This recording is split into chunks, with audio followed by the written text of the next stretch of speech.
নমস্কার বন্ধুরা, আজকে আমি তোমাদের সবথেকে ইজি রেসিপি দেখাবো। চলো, এখানে আমি একটা কুকার নিয়ে নিলাম। তারপর গ্যাসটাকে জ্বালিয়ে দেবো।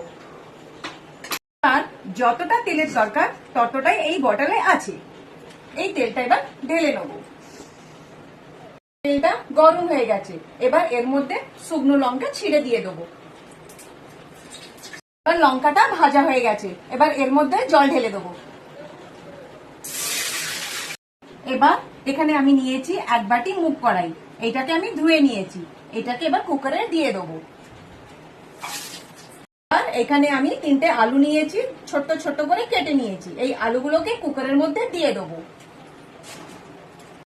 এবার এর মধ্যে একটু নুন দিয়ে দেবো, যতটা লাগে স্বাদ অনুসার নুন এবার দিয়ে দিচ্ছি।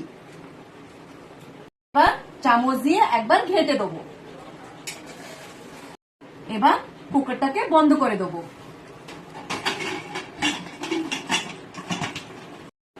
এতে এবার 3টে থেকে 4টে সিটি দিতে হবে। যতক্ষণ সিটি হচ্ছে না ততক্ষণ অপেক্ষা করতে হবে। এইভাবে 4টে সিটি হবে। এবার খুলে দেখে নেব।